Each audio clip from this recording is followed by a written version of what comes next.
Hi, Dr. Mary Primous on point. And that's another thing that the Lord revealed to me. God did not make us emotional. God did not make us emotional where we just run by all these emotions.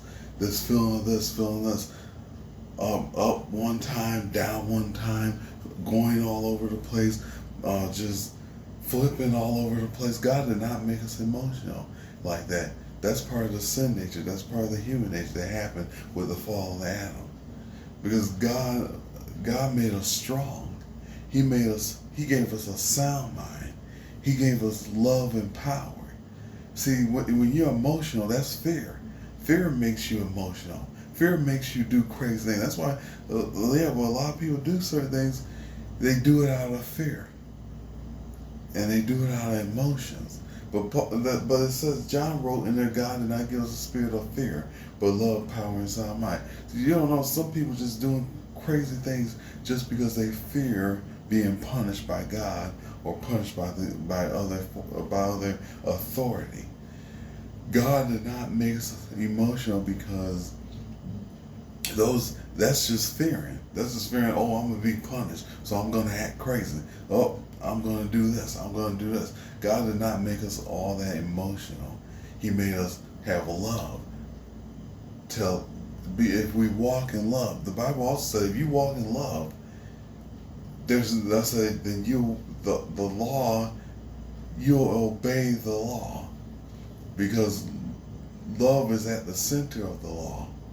And that if you truly love like God tell you to love, you'll be obedient to the law and you'll be a member of society, and you will commit no crime. Then the Lord gave us power. The Lord gave us power over what the enemy making us emotional and making us flip flop all over the place, or because emotional, I get, well, it's like when you learn about it, that's what children are. That's how we come out emotional from our parents. We're emotional.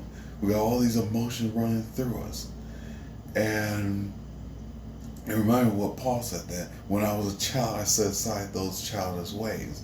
And when I became a man, I took on those things. God, that's why God also say honor your mother and father. Because your mother and father is teaching you how to get over those emotions, how to control those emotions, how to keep those emotions in check, how to be strong, and how to love. And then God gave us a sound mind. That's not a sound mind if you're double-minded, if you're flipping all the time, emotional, and oh, I can't get my way. And when you're using emotional people, that's why I said the enemy could really use an emotional person. Because let's say you're strong in this stuff, but you're enticed, you could get easily enticed because of your emotion. Because you get emotional and be like, oh, I don't get this, like Ahab was. Oh, I couldn't get that garden, so now my whole day is messed up. And so Jezebel, his possessed wife, was like, oh, she'll make plans for it. Killed the man just because, didn't reason with him, just killed him and took his inheritance. See, when you're emotional, you're an emotional person, that's not the right way to live. That's not the right way to think. Ask God to give you love, power, and a sound mind. Sound mind is, I don't have to do those things because God will provide. Love means, like Jesus said, I think Jesus said that I always wonder what he meant by that a man's life is more than what he possessed. I remember reading that verse a day ago. I said, wow, that's what love means, when you realize that your life is more important than what you have. Living for God is more important than what you have. And then power. God has given us power. He given us dominion and power, and that's what he gave Adam, dominion and power. God has given us power over the things that happen in our life.